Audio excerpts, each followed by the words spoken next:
What's up, everybody? This is Trey Biddy with HawgSports.com. That's HawgSports.com. Today on the show, we're going to talk a lot about what's going on with Razorback Athletics as it pertains to the pandemic. Arkansas Athletic Director Hunter Yurachek just said that they plan to open all the athletic venues in full capacity. That's the plan, the hope, the dream, but that's what they're preparing for right now. We're going to get into that along with some other things as it pertains to what Hunter Yurachek said. Danny West is also going to join us. Your questions as well, all that and more on Hog Sports Live.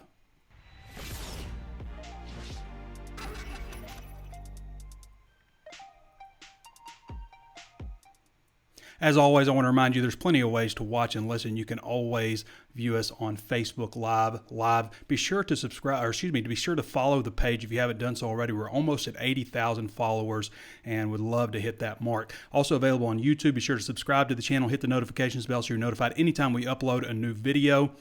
And throw us a thumbs up if you like the content on both Facebook Live and YouTube. If you're listening on Apple Podcasts, please throw us a 5-star review if you like the content. And if you want, leave us a review, say something nice. Also available on Spotify, Stitcher, anywhere else you can think of to find your favorite podcast. Right now, HawgSports.com is 75% off.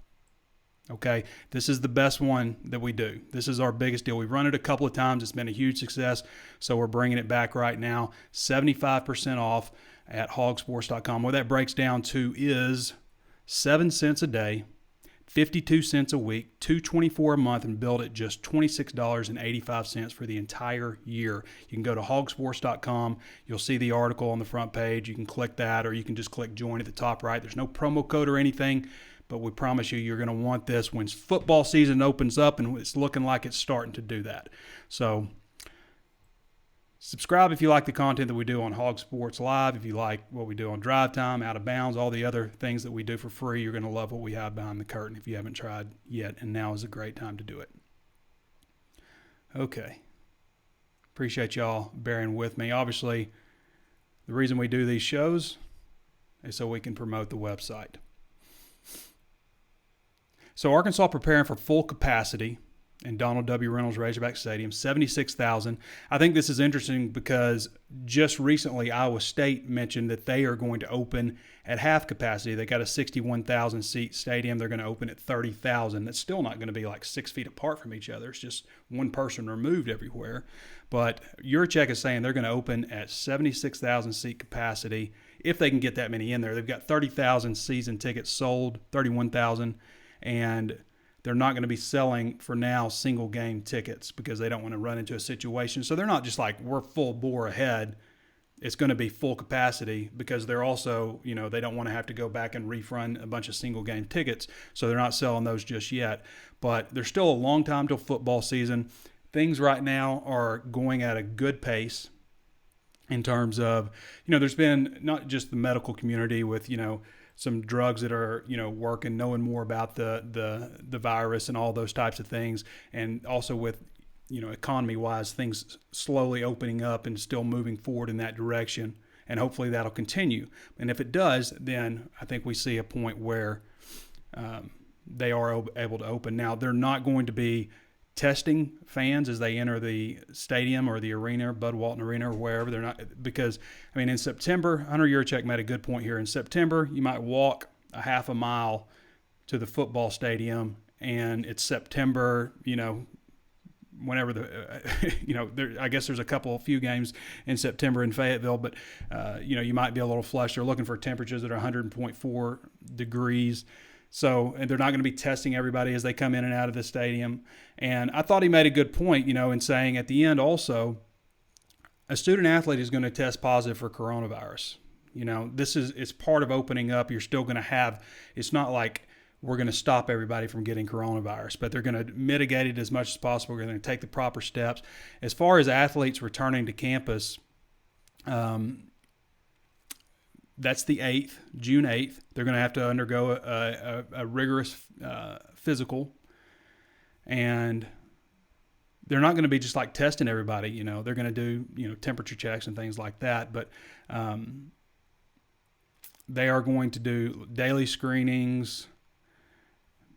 You're going to have to clean. You're going to sanitize stuff every morning, every night. The athletes are going to be in charge of sanitizing their own stuff, but also they can only work out in groups of 16. Now, this is beneficial for Arkansas. You can only have 16 people in the weight room at a time, but it's beneficial for Arkansas because they've got 2 floors. They've got a top weight room and a bottom weight room. So you could have 16 in the bottom, 16 in the top, and I guess you would be good.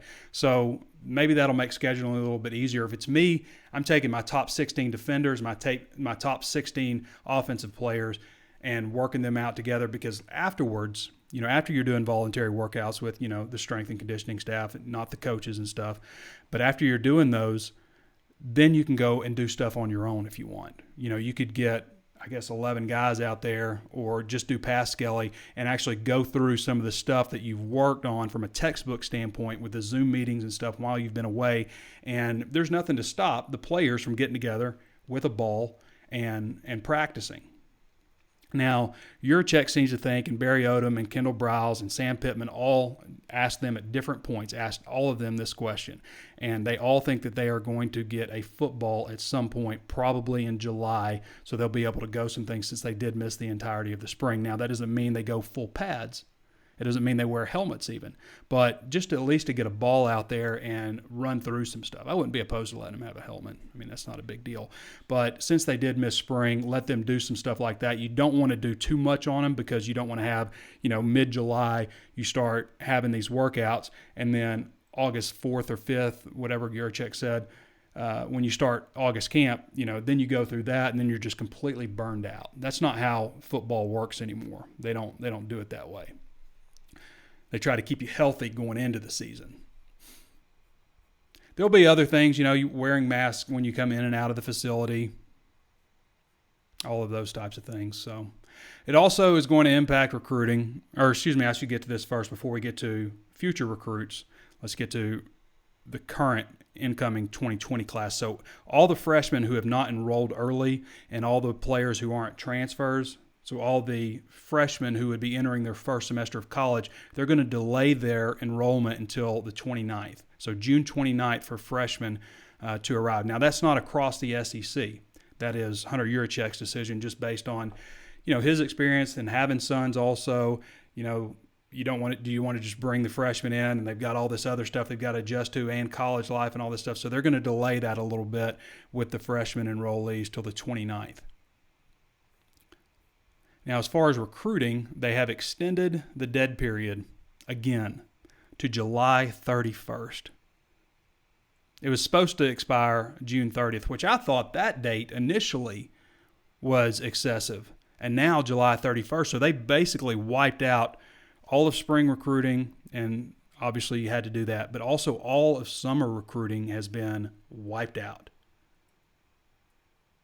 I should say not recruiting, but in person, face-to-face. And I think for Sam Pittman and Arkansas, this hurts them a little bit more than it does some other schools, because one of the reasons Pittman is here is because of his ability to build relationships.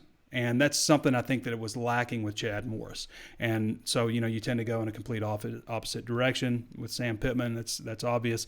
So his ability to get face-to-face with somebody and just bring them in, that's lost a little bit. You've always had a little bit for Arkansas needing to get on campus because, people are farther away. And even though the same stigmas reach across the Southeast, you always hear that Arkansas is some kind of special backwards place from these other places, and they get here and they're like, oh.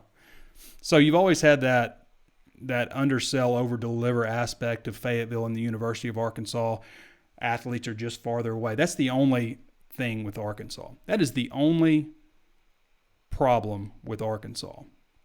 I hear all kinds of people talk about Arkansas will never recover, and it'll take them 10 years to get out of this hole and stuff. The only problem with the University of Arkansas is their talent isn't within a 2-hour window. It's a little farther away. It's 5.5, 6 hours, maybe farther than that. So that's kind of been, I guess, the problem with Arkansas. But when you look at beautiful campus, beautiful area,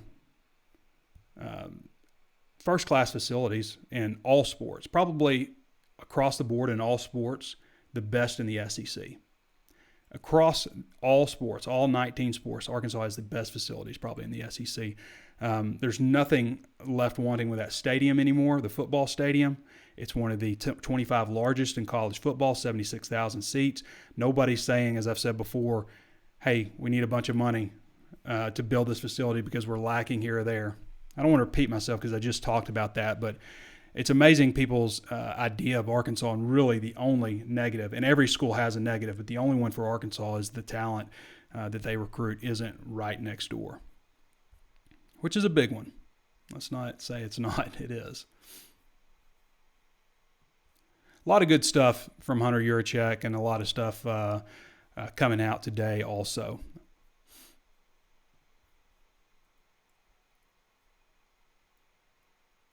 Let's see.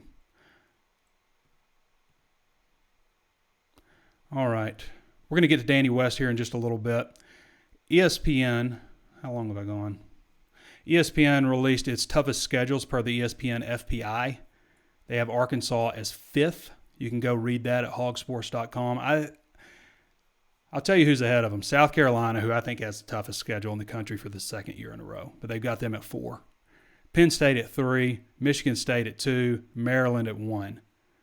Now, to me, based on what I see, South Carolina's 1, Arkansas's 2. Toughest schedules. That's what I see. But you can read that in depth. CBS Sports also predicts every SEC team's wins and losses in 2020. They were not as kind to Arkansas as ESPN now. CBS Sports also, my parent company, or I guess the parent company of 24/7 Sports, but they also rank Sam Pittman 65th out of 65 Power 5 head coaches, which is an easy spot to put him in. He doesn't have any head coaching experience. He's taken over a 4-20 program. I get it. But that's the last time you'll see him last. But they also predicted every SEC team's wins and losses, and for Arkansas, they had them at 3-3, or excuse me, 3-3, 3-9, and 0-8 in the SEC. So winning 3 non-conference games, losing to Notre Dame, and losing every SEC game again. That's not going to happen. Not going to happen. I'm on record saying Arkansas will win at least 1 SEC game. I think they could win as many as 2. Now, ESPN FPI has Arkansas going 5-7 to winning as many as 7 games. Okay, so 5-7 to 7-5. So they think that Arkansas has a chance to win a bowl game, and they have Arkansas 4 games that they've got at least a 40% chance of winning that are in the SEC play.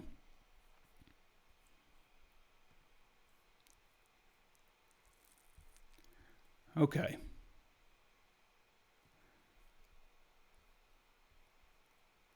We're going to go ahead and get to Danny here. Where's my graphic?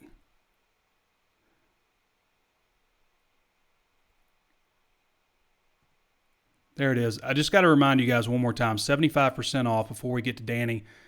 Again, that equals 7 cents a day, 52 cents a week, $224 a month, and billed at just $26.85. If you go to HawgSports.com right now, you will see the banner ad, and you can just click on that. There's no promo code or anything. Just sign up, and you'll get the deal. It's a great offer. Or you can do $1 for your first month if you choose to go that way. Let's get to Danny. Hey, buddy. Hey, Danny. How you doing, man? Pretty good. Good. Just talking to some kids. What's going on today?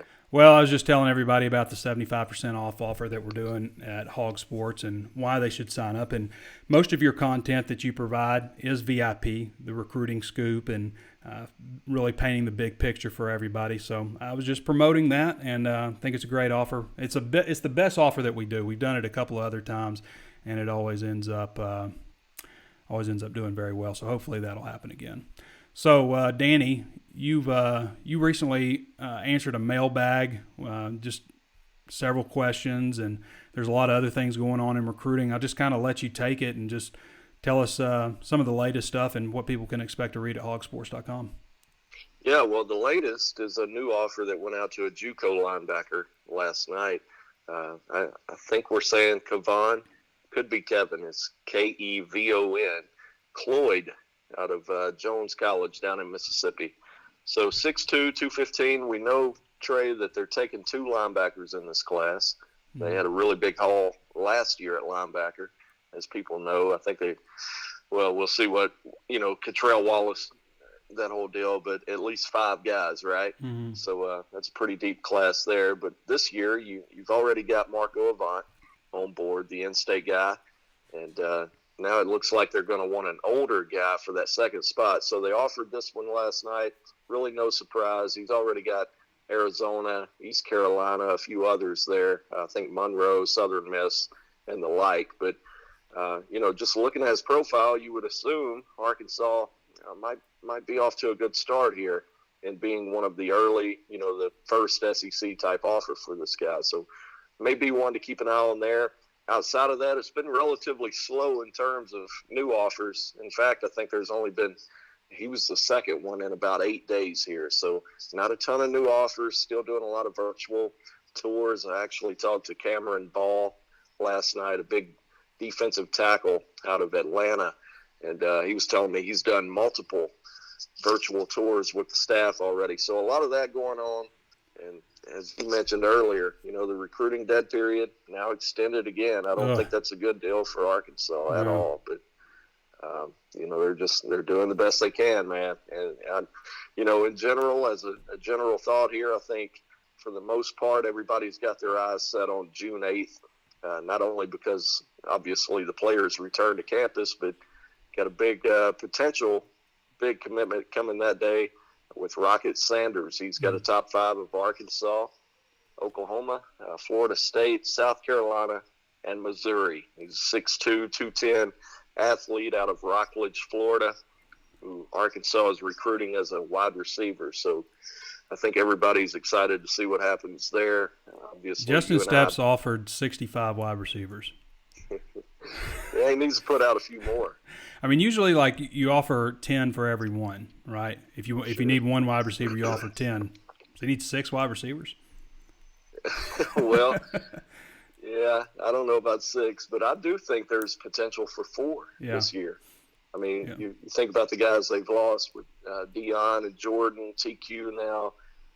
So you've lost a few, so that should help him. Thing with wide receivers, though, Danny, that's the most 4 stars. There's more wide receiver talent probably than at any other position. I don't know. I guess I don't know why that is exactly, but it just seems like there are an abundance of wide receivers. So maybe you're not like pinned down as much on like this is my guy or these are my guys. Where you could have maybe a little broader. So maybe that's why you see more than 10 offers for every one spot. And take nothing away from Step. He's a great evaluator, but I would argue wide receiver is a little bit easier position to identify early. Yes. As a sophomore. It's true. And we see a lot of that. Some of these 2021 offers that Step has, he put out 2 years ago. Mm-hmm. So, I mean, it's not like just a run of 65 offers, right? Yeah. He's been on some of these guys for a long time now. Danny West joining us, HawgSports.com. So, I didn't want to go over all your mailbag stuff, but Keytron Jackson is a guy that we've talked about a lot, and so I wanted to answer this one question. What's the timeline for him, and where does Arkansas stand? I mean, he just released, what was it? Was it a top 7? What did Keytron have? Was it a 14? He had a 14. Yeah, double. That's a lot. Double. Yeah. That didn't sound like a guy that's like right around the corner from committing. Yeah, but I think if you really forced him, I think he would whittle that down very quickly to about 3 schools. Yeah. I really do. Arkansas being one of them, TCU. And I'm not speaking for the kid. I'm not trying to, but I think TCU would be way up there. Baylor, and according to Gabe Brooks, and not speaking for Gabe either, but it sounds like Texas may have been slipping a little bit. Maybe some of the momentum has worn off since they followed Arkansas in offering Keytron earlier this spring. But I still maintain I think Keytron is really, really high on Arkansas, and I think they're in position to get this guy. I really do.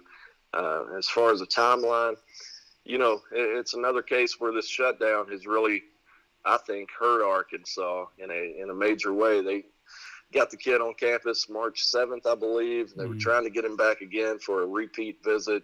Got to get that repeat visit. Yeah, that's always key. And sure enough, everything, just blows up, shuts down. So had they been able to get him back on campus, say, a few weeks later, a month later, I think we could be talking about 8 commitments right now instead of 7. But as it stands, this is a guy that always said, I want to do it early, want to do it in the summer. And then, of course, this happened, so I think he may push it back to the early fall. But then again, I think Keatron is the type that could pull the trigger at any given moment. I really do.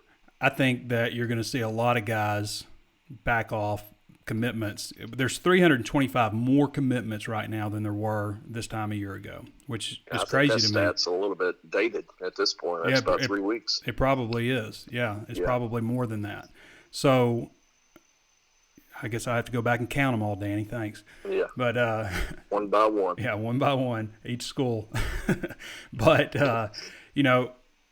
it's interesting to me that there's that many more, and I think some coaches and you've made a good point that a lot of kids are just kind of following trends. One kid says I'm doing a top 5. The next kid says I'm doing a top 5, and people want to hold their spots and stuff. But I think what we're going to end up seeing is this might end up being a bit of a silver lining for Arkansas. I mean, obviously it would have been nice to have them here during the summer and the spring and stuff for Arkansas, but I think you're going to see a lot of decommitments and a lot of like 80% of the commitments or 80% of the recruits signed in the early period last year. I don't think we're going to see – I think we'll see more maybe 50-50, and maybe that could benefit Arkansas a little bit if they're able to put together a decent season where they show obvious improvement from a 2-win the last couple of years and maybe change their perception a little bit, maybe give Sam Pittman a little bit more time to work with them if they do the late period. Yeah, I'm with you on that, but boy, you'd sure like to have – I hated to see that extended dead period again, man. I mean, that's rough now. You can deal with getting through June, but it just strikes me as odd that you can bring back players and not have even one unofficial visitor on campus. Well, I get it in the fact of you're doing everything in phases, but I mean, just talking about one guy. What does the virtual visit look like? Are they just playing a video? Are they going through it like basically it's a well-produced video. Mm-hmm. In fact, Cameron Ball mentioned last night, he really enjoyed the video. And apparently they even take you over to the Jones Center, the Jerry and Jean Jones, whatever we're calling that, student, academic, whatever center. But he was really impressed with that. So I think more or less it's basically a campus tour with heavy emphasis on the facilities, obviously. They should look into putting something on YouTube with VR, a VR virtual tour, because I mean I'm sure half of these kids have VR headsets and they're not even expensive. Just put your phone in there, but they should consider doing something like that. I wonder how much a VR camera is. I wanted to ask you about one more guy, Danny. One last guy, because this is my favorite running back. I think he's probably yours too, but favorite running back that Arkansas is reciprocating interest from, I should say, and that's A.J. Green. Where are things standing with him? There was a rush of crystal balls headed towards Arkansas, but for those who don't know, 5'11", 190 pounds, a 10.38 personal best in the 100 meters. So this guy can flat out burn. He's ranked the number 111 prospect in the country on 24/7 Sports. Listed as a running back / cornerback, depending on where you're looking at. Arkansas likes him at running back. Some others like him at cornerback. But this is a guy that can really fly. I mean, he's always at a 10.5 in the 100 meters and a 10.38 personal best. Again, I think Arkansas is in a great spot here. I really do. It could be just a matter of time, in my opinion. I mean, he told Steve Wilfong a couple of weeks ago, I want to do something soon. Mm-hmm. So having heard that, and I think there's a little bit of intel on the Oklahoma side of things. Obviously, OU has offered the in-state guy, but they want him on defense from what we hear. Mm-hmm. And AJ's a guy, man, you go watch his film, I don't blame him. He wants to run the ball.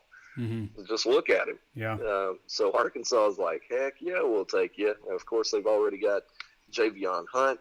I think something that goes unnoticed a lot, and maybe it's my fault. I should do a better job of promoting the kid. But Keon Parker has done a great job. We all talk about Jermaine Hamilton Jordan and the job he does recruiting other guys, kind of being the bell cow of the class. Mm-hmm. Keon's a little bit more low-key. But these Oklahoma kids really listen to Keon. And, I think that's an overlooked fact there. But think he's doing a really good job with AJ. And, if the kid wants to do something soon, I'm sticking with my Arkansas prediction. I think they've really placed themselves in a good spot here with Jimmy Smith recruiting him. A lot of people don't realize John Cooper takes over the state of Oklahoma. He's done a really good job there too, kind of picking up where Barry Lunny. I think people often forget Coach Lunny the last couple of years. He was in charge of the state of Oklahoma. Yeah. Well, he used to coach in Tulsa. Yeah. Built a lot of good connections they've there.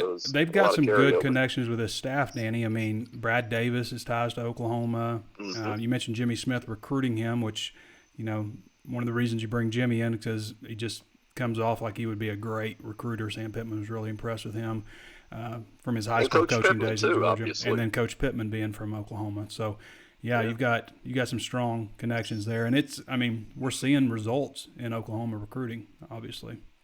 Yeah, to be honest with you, I'm a little surprised they got the two that they've got this early, and to be in this place with AJ Green, a 4-star.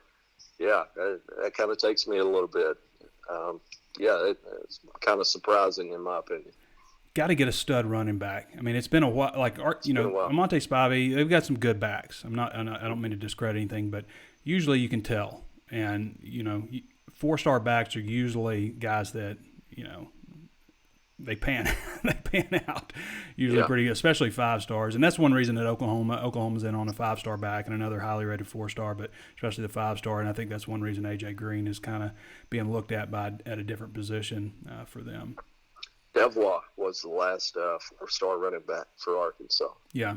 And Devois, I want to say that was 16. Yeah, Devois didn't have a great career at Arkansas. Things might have turned out differently from him with a different coaching staff, but he was a good back. Oh yeah, solid SEC back. Rakeem Boyd was a 3-star, I guess. Whoops. Yeah, kind of regretting that one. Yeah.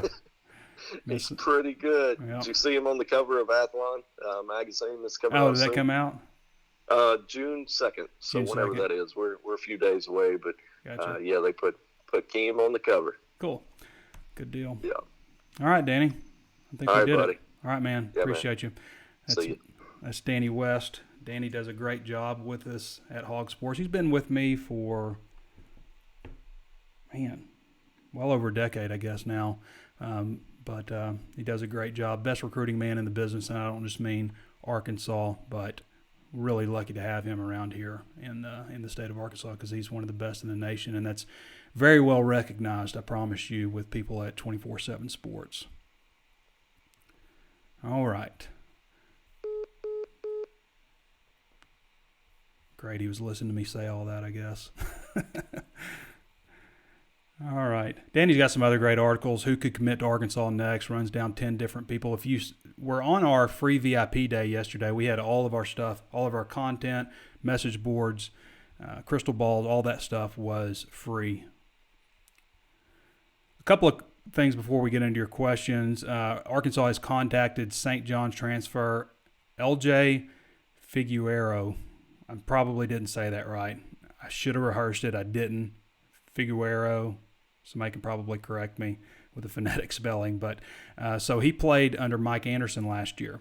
6'6", 195, 14.5 points, 5.6 rebounds, 2.1 assists per game last year as a junior.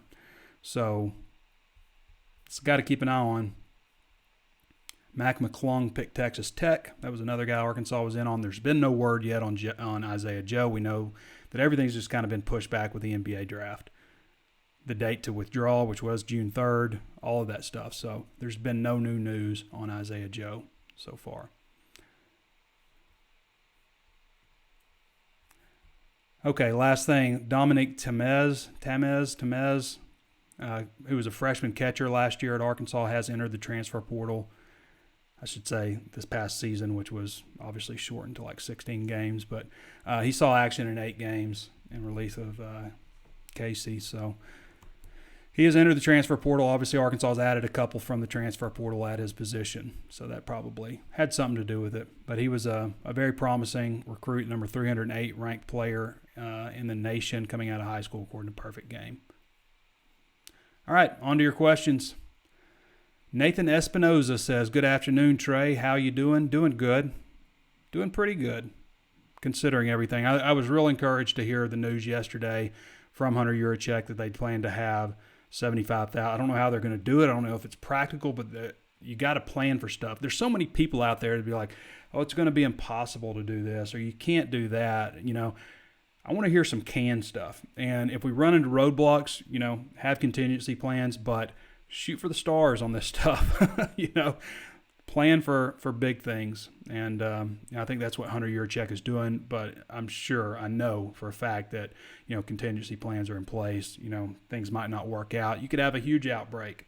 But again, things seem to be moving in the right direction. Just people be smart out there.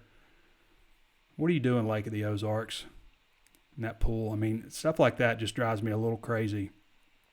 Just be smart. I will say personally, I've been to 2 restaurants now. I went to one earlier this week. I went to one last week, sat on the patio, but went inside for the first time earlier this week. Just went in, wore my mask, waited for my drink to come in, took my mask off. Felt pretty comfortable in there. They've got things roped off. I went to a funeral for a buddy of mine, a really good friend of mine down in Texarkana. I will say everybody in Texarkana is not taking things the same way, just from what I judged.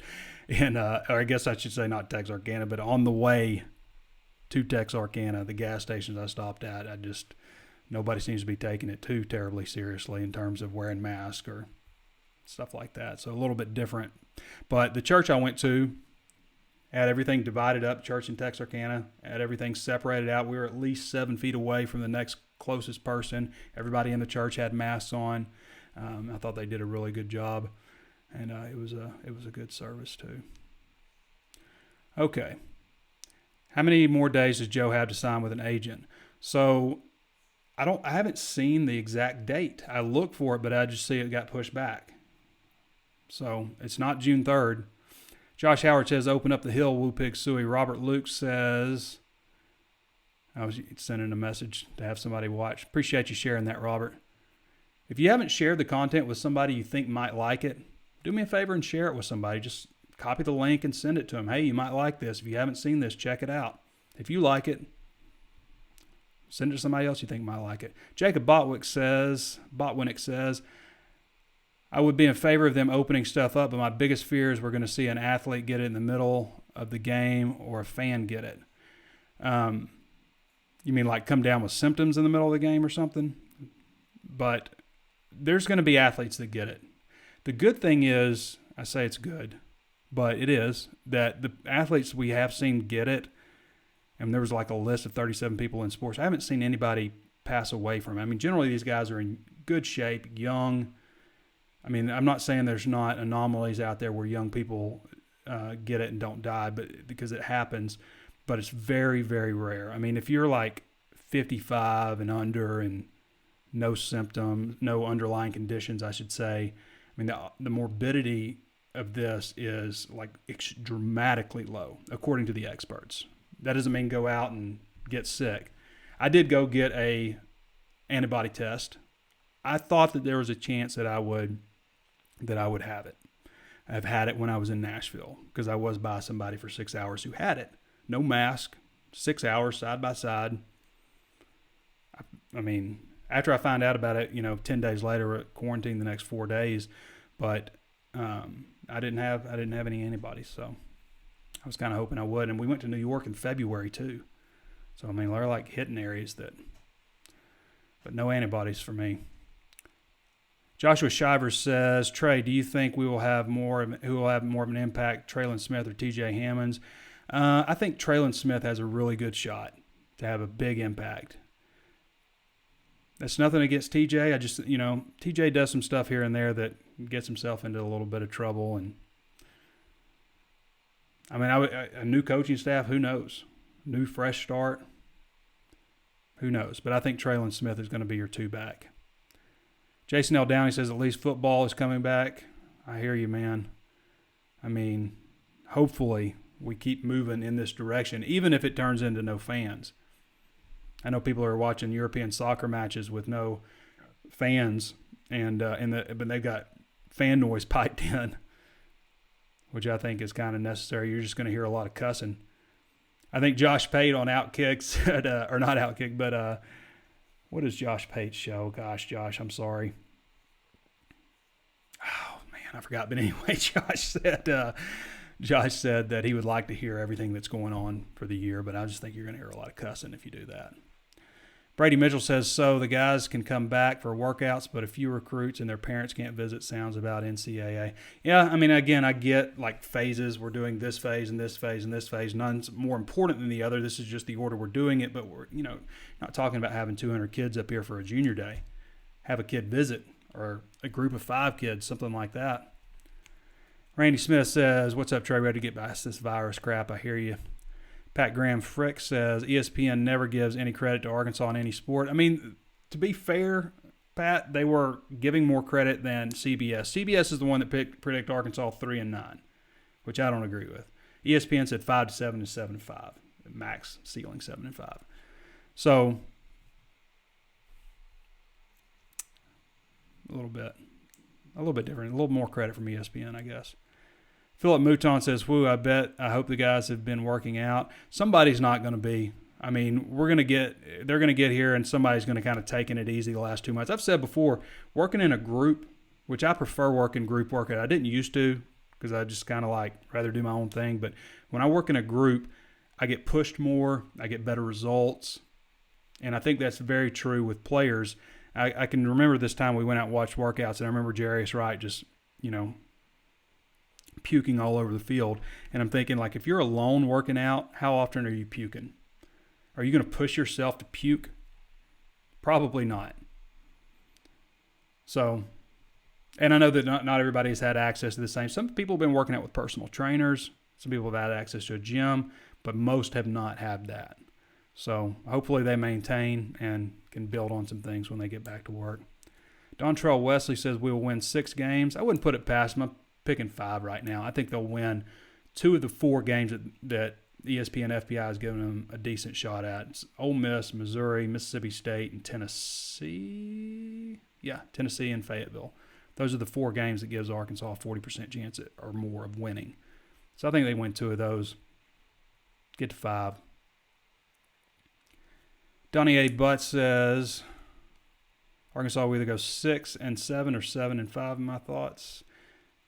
Hogs need to bring that wood, says Brian Eason. Philip Mouton says we have to get back to what got us respect, that wood.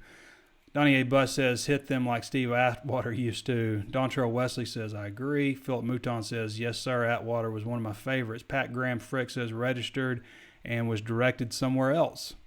You mean you signed up? It might have directed you to the 24/7 Sports National page, but you can just go back to the Arkansas site, and you should be good to go, Pat. Appreciate you signing up. Dontrell Wesley says my fave and played for my Broncos. Philip Mouton says, did he just go into the hall? Yeah, he did. They must did he? Or is that delayed?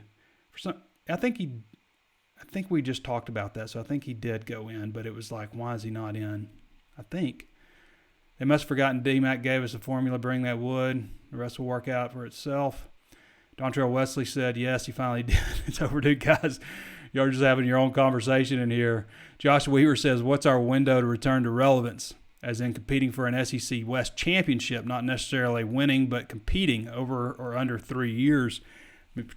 I say the good coaches, the really good coaches have you in 3. Like everybody says, a coach needs 4 or 5 years to rebuild a program. But the really good ones do it in 3. It's about where Petrino had Arkansas in competing.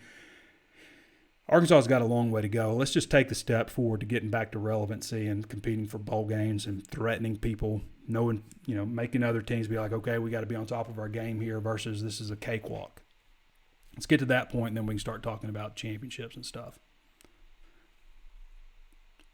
Philip Mouton says we have to get back to getting the students at the game. Field studies should definitely have been increased during this pandemic. I think it was. We have to get back to being students of the game. Gotcha, Philip.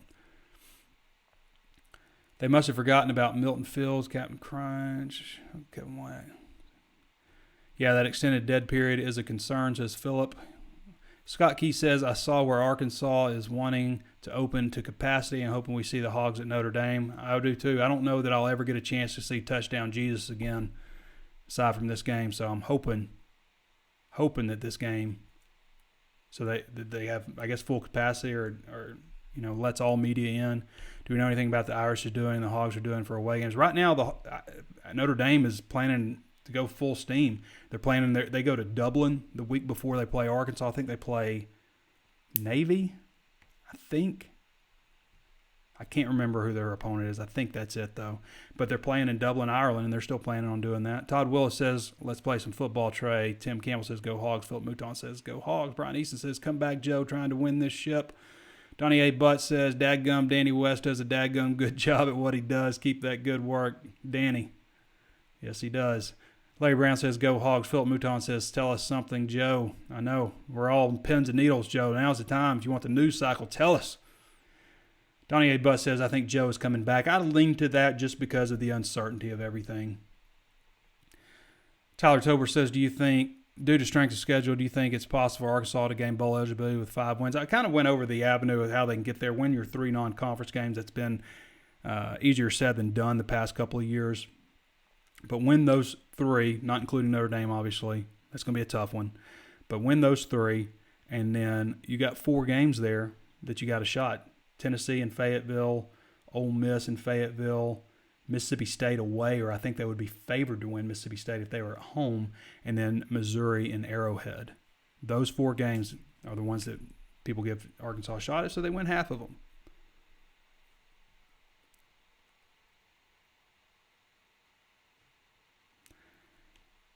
Philip says him and Moody could be great. I think we can win. We can.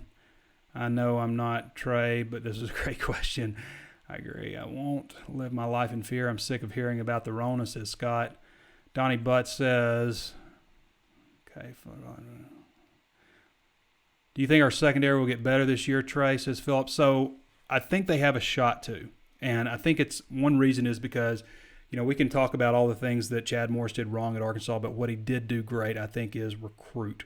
And that's, attributed a lot to the people on his staff. Also, guys like Jeff Traylor, Mark Smith, Justin Stepp, of course. Those guys did a great job for Arkansas in recruiting, Barry Lunny Jr. So I do think that they will be better. I think that Monteric Brown is the best returning defensive back on the team. Really like Monteric. I think he kind of slid towards the end of last year, but I think he's got a lot of ability. I like Greg Brooks probably playing cornerback over nickel.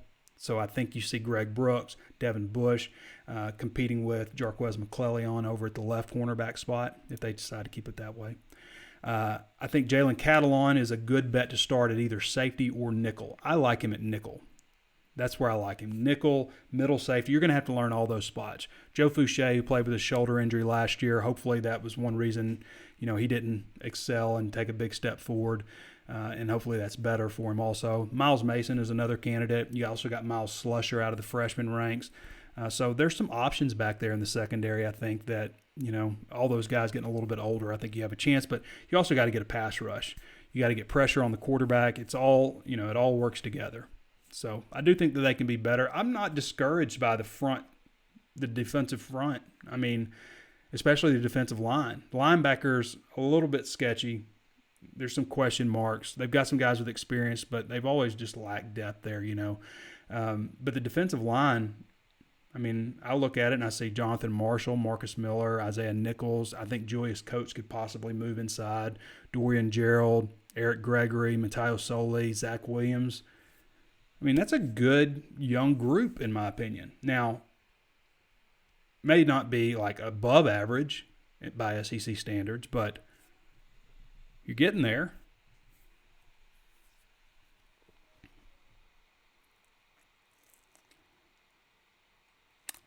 All right.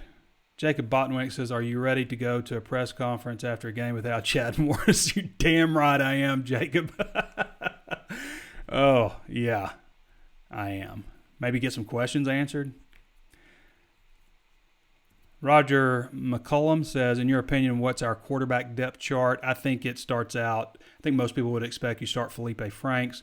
Then you go with KJ Jefferson. Maybe you have some packages for KJ. KJ is such a strong runner from a physicality standpoint that, you could see him maybe some goal line stuff, working some stuff in with him. Malik Hornsby's a straight burner and maybe a 4-game package for him, but I think that's 1, 2, 3. That's how I think it'll shake out. It's nothing against John Steven or Lindsey or any of those guys, but that's kind of how I think things will shake out. Anything on the kid from Turkey? No, I don't have anything on a kid from Turkey. Jeremy Dick says, great. Again, Trey and Danny. Philip Mouton says, yeah, Greg Brooks at corner, I think, is that X factor. Philip says, yes, I agree. I think will be surprising to say the least. I want to remind everybody, of course, there's plenty of ways to watch and listen. You can always tune in on Facebook Live, where we stream the show live. Be sure to follow the page if you haven't done so already, and throw us a thumbs up if you like the content. Also available on YouTube. Subscribe to that channel, hit the notifications bell, throw us a thumbs up if you like that as well. Also, share the content with somebody you think might like it.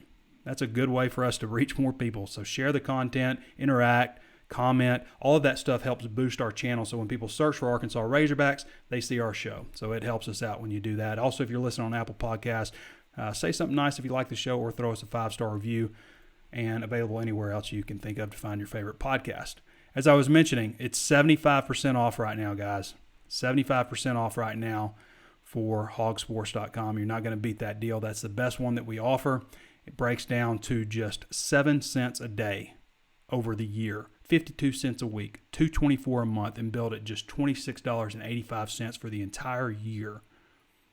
That's a heck of a deal. You could also sign up for 1 month at $1 if you choose to go that route. And the good thing about that, say you go the month, you like what you see, and then you sign up for a regular subscription. Once you're off that promo, and the same deal with the year, you're eligible for CBS All Access absolutely free. It's a $99 value for free added on.